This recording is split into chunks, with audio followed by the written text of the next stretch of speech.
Je suis Anandina, accompagnatrice de potentialité. Je suis canal, énergéticienne, et je vous accompagne sur votre chemin personnel et spirituel, vers l'ouverture de votre propre potentialité. Dans ce parcours riche et intense, j'avais à cœur de vous partager des clés sur ce chemin entre l'invisible et la matière, entre cette intériorité et l'ouverture du champ des possibles. Merci pour votre écoute.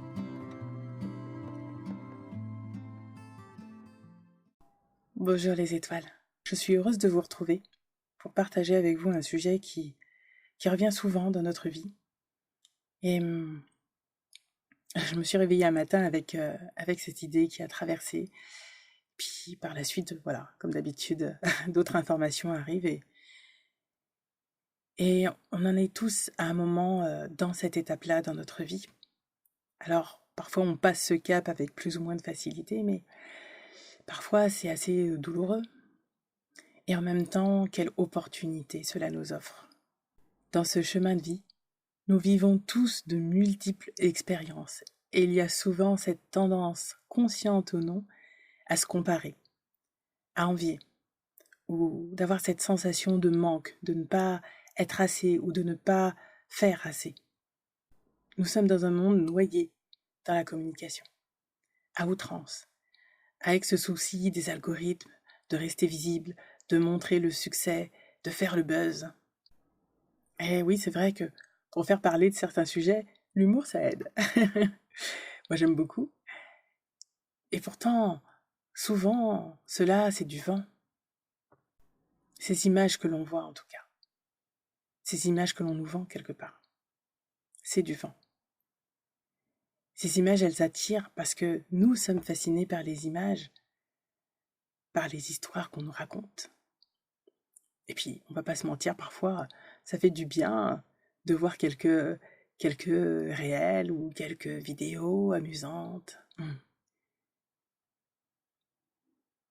Et pourtant, nous ne sommes pas tous appelés à vivre la même histoire que l'on nous vend. La même histoire à succès, ou en tout cas, la success story, du moins telle qu'on nous la vend. Nous sommes appelés à vivre notre propre histoire, et elle sera complètement différente de celle de Julie, de Martin, de Laurent, de Nathalie, de membres de notre famille ou de nos amis. Il n'y a aucune critique, juste un constat de ce qui peut se passer parfois lorsque l'on se perd dans les dédales des images, des films, des séries, autres réseaux sociaux ou de notre ego, des histoires, comme je vous disais, que l'on se raconte, que l'on voit autour de nous. Ou en tout cas, qu'on pourrait nous vendre un peu comme tu vois, pourquoi tu ferais pas comme ça? Pourquoi toi t'as pas fait ça? Nous ne sommes plus, à ce moment, dans notre propre chemin. Nous avons envie d'aller sur celle d'un ou d'une autre. Et alors, nous sommes en déséquilibre. C'est ce qui crée souvent la perte de sens. Notre expérience terrestre est un parcours afin d'aller à la rencontre du sens de notre vie. Dans la spiritualité, on nous parle de mission de vie. Qu'est-ce que c'est qu'une mission de vie? Avant notre incarnation, nous avons prévu avec notre famille d'âmes et guides des expérimentations pour apprendre et évoluer. J'avais publié un podcast sur cette thématique.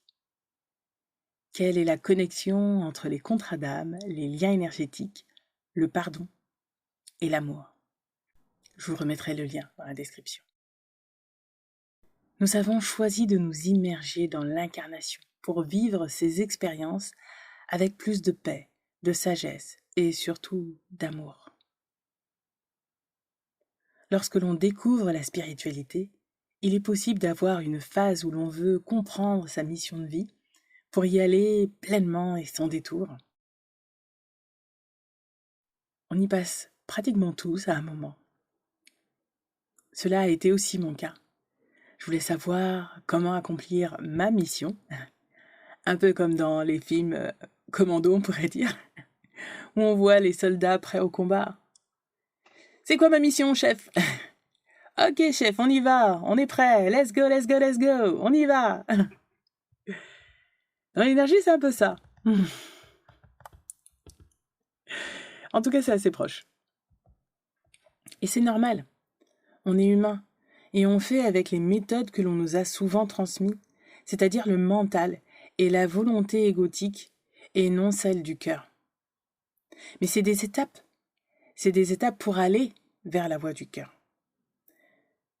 Il y a tout un cheminement pour se déconditionner de ce que l'on nous enseigne comme une norme. Réfléchir stratégiquement, faire un rétroplanning, les étapes mises en place de l'étape 1, de l'étape 2, les projections, etc., etc., les prévisions. Comme je le rappelle souvent, le mental est un ami. Sauf que nous en avons fait un maître.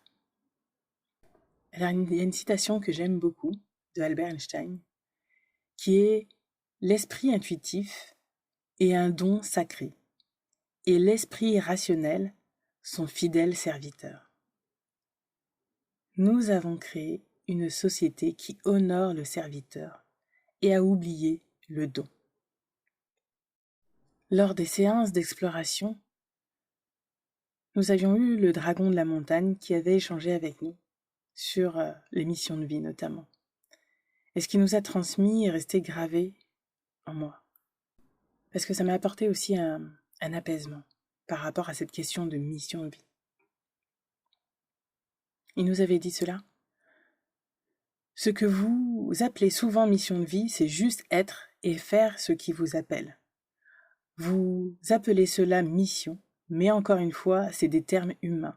C'est votre perception. On pourrait presque vous dire qu'il n'y a pas forcément d'objectif à part de vous reconnecter à vous-même et de pouvoir juste profiter de votre incarnation. Comme je vous disais, ça m'a vraiment apporté une paix, un relâchement sur cette presque tension que j'avais, l'air de rien, on pourrait dire. En tout cas, cette corde tendue vers ma mission de vie. Je vous invite à écouter l'intégralité des transmissions de ce partage avec le dragon de la montagne sur l'exploration 11, dragon de la montagne, les énergies, l'incarnation et l'expérimentation. Je vous mettrai le lien aussi dans la description. Lors de mes différentes pratiques, le message de fond qui revient est que nous nous perdons dans ce que l'on nous vend comme du succès. Une belle maison, une piscine, voyager, collectionner les portables, les montres, les voitures, un ego surdimensionné, la reconnaissance sociale, etc., etc., etc. Souvent, cela crée chez nous l'impression de manque et de vide qui nourrit l'ego, qui a toujours besoin de quelque chose à l'extérieur. Besoin qui ne sera jamais satisfait puisque c'est un puits sans fond s'il n'est pas équilibré, cet ego.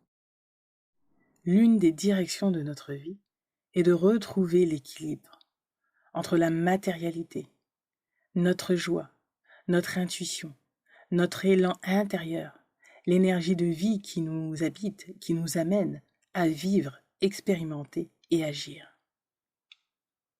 Parfois, par exemple, j'aurais envie de vous partager quelques pans de ma vie, et en même temps, je suis quelqu'un qui vit le moment présent.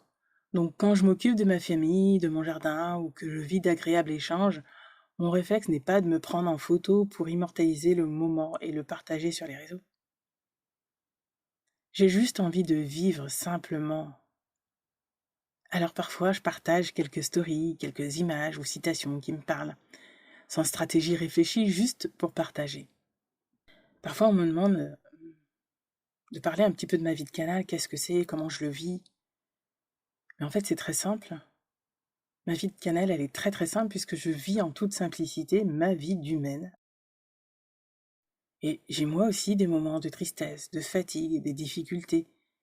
Et surtout beaucoup de joie, de bonheur immense, de reconnexion avec de belles personnes. Et comme vous, je suis toujours sur ce chemin de conscience à moi-même. C'est tout ce que je partage, que ce soit dans les séances individuelles ou dans le programme Reconnexion. C'est toujours une invitation à aller vous voir et non me voir. Alors parfois ça peut donner un éclairage, bien sûr, et c'est utile parfois de partager cela, mais il faut se sentir aussi appelé. Et moi je le fais surtout à travers ce podcast. Comme vous, j'ai des rêves pour moi, pour ma famille et pour mes différentes pratiques. Et en même temps, j'ai plus d'attente.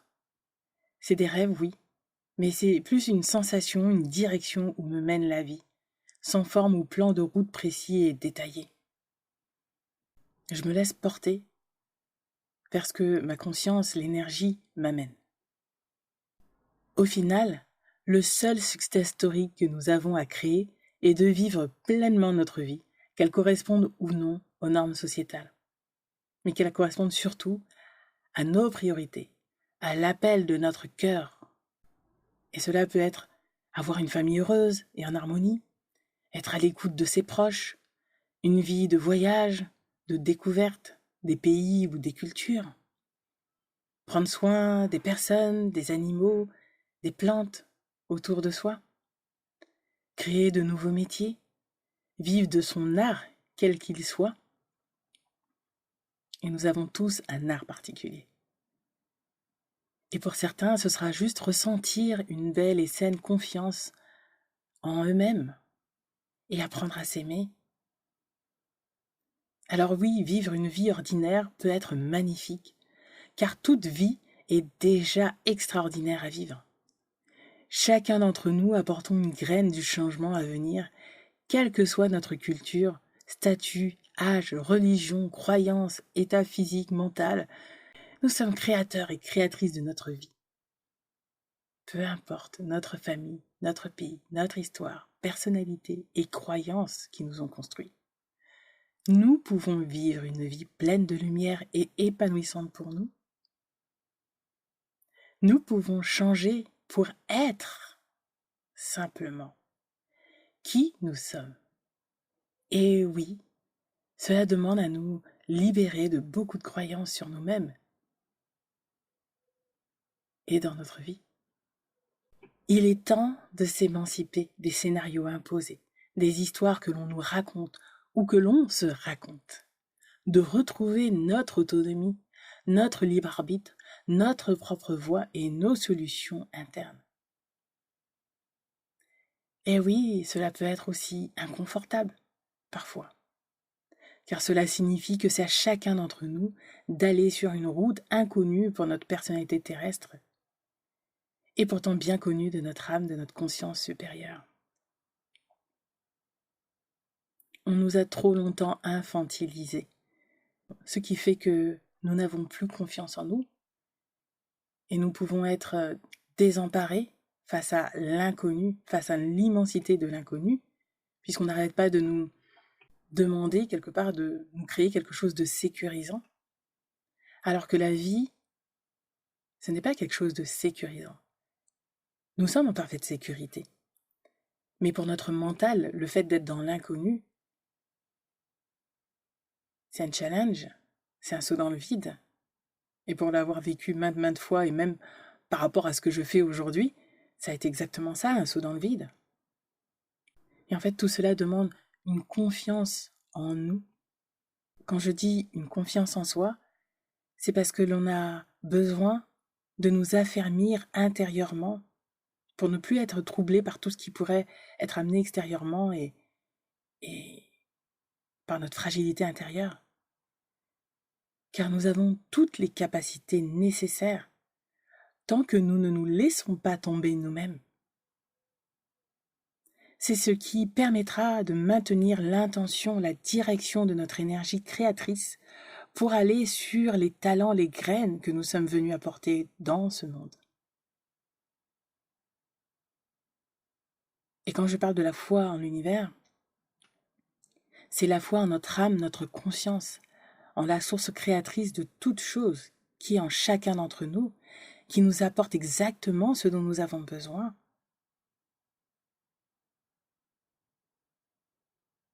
Nous n'avons pas besoin de mettre dans les détails précis Juste poser l'intention, dire les grandes lignes de ce que nous souhaitons. Et l'énergie se charge du reste. Notre énergie se charge du reste. Alors nous pouvons lâcher prise, car quoi qu'il se passe, nous arriverons à bon port et nous serons en conscience, même sans comprendre en détail tout le déroulé du processus dans l'invisible et dans la matière. Ce qui nous est apporté dans l'énergie, ce n'est pas une forme précise. C'est pour ça que là, notre mental ne veut pas nous aider. C'est comme si notre conscience, notre énergie allait chercher tout ce dont nous avons besoin pour nous l'apporter. Et parfois, cela se fait très rapidement. Moi, je sais que parfois, je pose des questions dans l'énergie et j'ai rapidement la réponse, dans la minute ou dans l'heure en tout cas. Et puis parfois, pour d'autres choses, ça prend un peu plus de temps. J'ai encore eu l'expérience là dernièrement, puisque je cherchais à changer de banque, une banque qui me correspondait par rapport à ce que j'avais besoin en fait pour mon activité. Et je fais la demande dans l'énergie, en me disant un petit peu, bah voilà, les lignes directrices pour moi, en tout cas ce qui était important pour moi. Et à un moment, je demande, et ça me dit, non, c'est pas les banques que tu as trouvées, en gros. C'est une autre banque, bientôt. Et une amie avait la même info, bientôt ça va arriver. Dans la journée même, j'ai eu l'information par une consultante d'ailleurs. C'était assez drôle. Donc, tout ce que l'on a, tout ce que l'on a besoin va venir à un moment adéquat. Et moi, ça me fait rire parce que dans l'énergie, des fois, ils me disent bientôt. Mais bientôt, parfois, moi j'ai eu le cas où c'était dans la même journée, comme là pour ma banque ou un autre exemple pour une consultante. Et, et parfois, ça peut être bientôt, mais dans 1 an ou 2. Voilà. Mais il y a une foi profonde que de toute façon, ça va arriver. Ça va arriver au bon timing pour nous. Ça va arriver dans les meilleures conditions pour nous. Et c'est ça qui parfois peut être difficile pour notre mental, pour notre ego, c'est de faire confiance, de lâcher prise parce qu'il ne voit pas. Il ne voit pas que c'est déjà là. Et c'est tout le processus que nous avons à faire, de lâcher prise sur ce que l'on voit ou ce que l'on ne voit pas. Et tout simplement de s'abandonner en toute confiance, en toute sérénité, en toute paix dans ce processus. Notre évolution personnelle, nos libérations, nos compréhensions, notre confiance et l'amour de notre expérience terrestre et divine nous permettent de vivre, d'exprimer et de créer dans la matière, dans notre vie, ce que nous sommes venus apporter au monde. Dans le bouddhisme et l'hindouisme, c'est ce que l'on appelle le dharma.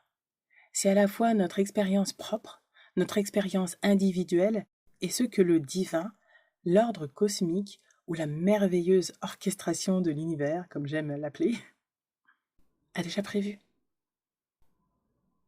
Nous sous-tendons simplement ce merveilleux plan. Dans cet état, dans cette voie du dharma, nous sommes à la fois en conscience de soi, quelque part de notre plan divin, on pourrait dire, de ce qui nous entoure, et dans l'accomplissement de notre être, de notre essence, en parfaite harmonisation avec ce qui est. À ce moment-là, il n'y a pas de dualité. C'est ce qui nous amène à la béatitude.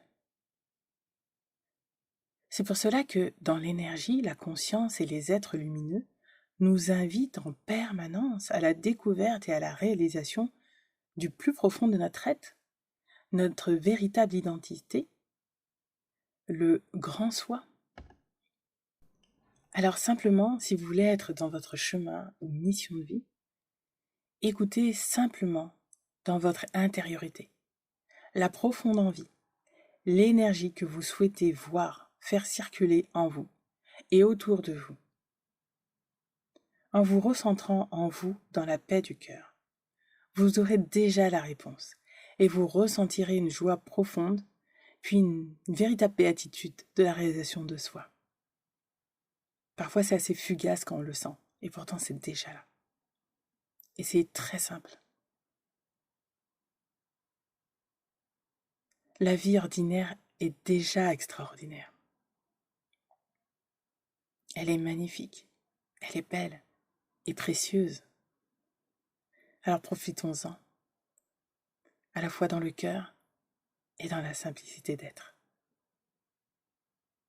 Alors j'espère que ce que je vous ai partagé aujourd'hui résonnera en vous, vous apportera des clés, comme je disais au tout début.